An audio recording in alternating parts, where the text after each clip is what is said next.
bardzo miło Was poznać, tu być. My name is Lucindy and I'm the Executive Director of the Mars Society. Nazywam się Lucindy i jestem wicedyrektorem społeczności The Mars Society. So I'm going to explain to you what the Mars Society is. Chciałbym Wam wyjaśnić, czym jest społeczeństwo Mars Society. Stowarzyszenie. I'm going to give you a little bit of our history of our organization. Przedstawię Wam trochę historii naszej organizacji. Tell you about what we do. We mainly have habitats on this planet to simulate living on Mars. Chciałbym Wam powiedzieć, co robimy. Mamy kilka miejsc, gdzie symulujemy, jak wygląda atmosfera życia na Marsie, habitaty, aby przedstawić właśnie symulację, jak wyglądałoby życie na Marsie. Some of the programs that we, and challenges and competitions that we do. Niektóre programy i zawody, które organizujemy. As well as if you want to get involved, because you have a local Mars Society in Poland. Jeśli chcielibyście zostać w coś takiego zaangażowani, ponieważ macie też w Polsce lokalne stowarzyszenie Mars Society. So the Mars Society was started, and you can't really see it, back in 1978.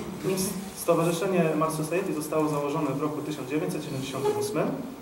Well, I should say that there were students at university who were doing research about humans on Mars in 1978.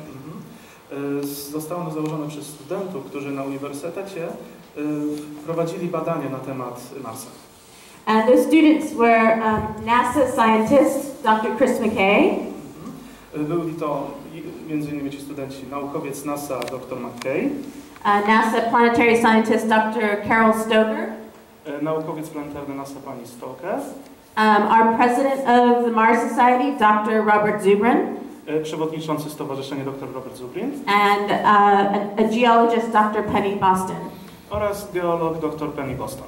They were students just like you, but at university, and were interested in having a space program of humans going to Mars. Byli studentami tak jak Wy, tylko że na uniwersytecie i wszyscy z nich byli zainteresowani utworzeniem programu na Marsa. And if you want to know more, there's a free movie on YouTube. Jeśli jesteście zainteresowani, na YouTube jest darmowy film. And it's called The Mars Underground. Zwany Mars Underground, czyli podziemie Marsa.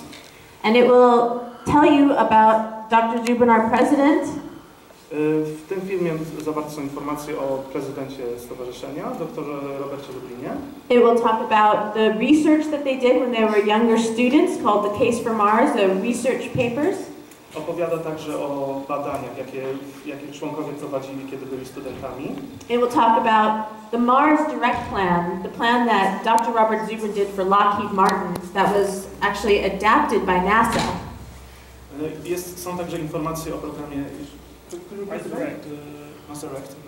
O programie Mars Direct. Mars Direct Plan. Plan Mars Direct, który pan Zubrin utworzył dla firmy Lockheed Martin, który został potem zaadaptowany przez NASA. And tell you more about how the Mars Society started. Chciałbym Wam powiedzieć troszeczkę więcej na tym, jak to stowarzyszenie się zaczęło. And all you need is access to Wi-Fi. Wystarczy, że macie po prostu dostęp do Wi-Fi. Wi-Fi. Wi-Fi. We say Wi-Fi in America. We say Wi-Fi. You say Wi-Fi. Wi-Fi. That's like husband and wifey? No. Yes. And it's free, so you can just watch it on YouTube. Jest darmowy, więc możecie sobie spokojnie go obejrzeć na YouTube. The Mars Underground. Jest też wersja polska z napisami. So this was a plan that Dr. Robert Zubrin published in 1989. Plan ten został opublikowany przez doktora Roberta Zubrina w roku 1989. He wanted to get humans to Mars within a budget in a very inexpensive way. Chciał wysłać ludzi na Marsa za jak najniższe koszta. And his plan was actually accepted and adapted by NASA, and that's sort of what we see now. It's called, Dr. Zubrin's plan was called Mars Direct, and NASA's plan is called Mars Semi-Direct. So they made a few changes. Plan został zaakceptowany przez NASA Przy okazji została zmieniona nazwa z Mars Direct, czyli bezpośrednio na Marsa, na Mars Semi-Direct, czyli półbezpośrednio na Marsa i zostało wprowadzone kilka zmian. And it's difficult to see, but basically what it has unmanned craft landing first. Ciężko to troszeczkę na slajdach zauważyć, ale plan polega na tym, że najpierw mielibyśmy wysłać na Marsa bezzałogowy statek, which produces fuel and oxygen. Który produkowałby paliwo i tlen. It has a lander on Mars. Składałby się z lądownika na Marsie. A habitat on Mars.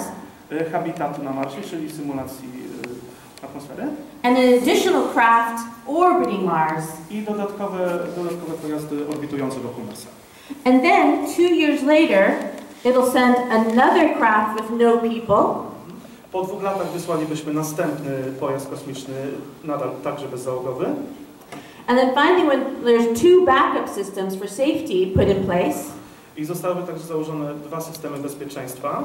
Then it will send humans to Mars. Potem wysłalibyśmy na Marsa ludzi. So those are safety precautions, because we don't just want to send humans to Mars without any backup systems. Mamy tu specjalne systemy zabezpieczające ze względów bezpieczeństwa, żeby nie wysyłać po prostu ludzi na Marsa, że tak powiem, w ciemno. Because NASA would never send humans to Mars when it's not safe. NASA nigdy nie wysłałaby ludzi na Marsa, nie wiedząc, że to jest bezpieczne. They would never send humans to Mars on a one-way mission. Nigdy nie wysłalibyśmy ludzi na Marsa, wiedząc, że to jest misja tylko w jedną stronę, bez powrotu. They would always want to make sure that they could safely bring humans back to Earth. NASA chciała być pewna, że zawsze będzie możliwość wysłania ludzi z powrotem na Ziemię bezpiecznie. This is different than maybe how many of you have heard of Mars 1? Ilu z Was słyszało o Marsie 1? Mars 1? Anyone? Some of you? Okay, good. So Mars 1, their idea is to send humans one way and then they stay. Program Mars 1 polegał na tym, że mielibyśmy wysłać ludzi w jedną stronę, którzy mieliby zostać już na Marsie. And Casimir was a candidate for Mars 1, actually. He Pan applied. Kazimierz był kandydatem na program Mars 1. So he was willing to sacrifice himself and go to Mars, and never return. Pan Kazimierz był gotowy na poświęcenie się, aby polecieć na Marsa bez powrotu.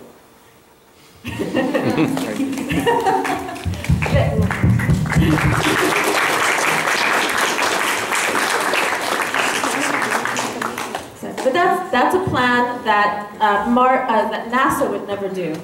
To plan, który NASA nigdy nie zrealizowała. Safety first for humans.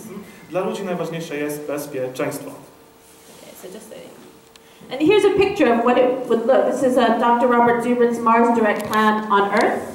To jest zdjęcie programu Mars Direct doktora Zubrina. Jak wyglądałoby to na Ziemi? So this would be an Earth return vehicle. To byłby pojazd, którym załoga mogłaby wrócić na Ziemię.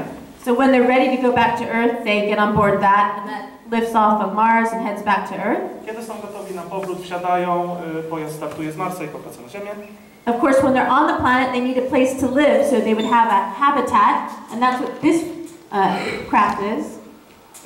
Oczywiście, jeśli ludzie mają żyć na Marsie, potrzebują właśnie tego habitatu, czyli ośrodka, w którym będzie utrzymana atmosfera. And then they need a place. To by był właśnie ten pojazd. Sorry. And then they need a place to make food and also recycle water, and they have a greenhouse. Potrzebują także miejsca, w którym można produkować żywność i prowadzić recykling wody, i mamy tutaj właśnie cieplarnię też. And then they need a vehicle to get around the planet, so they have a little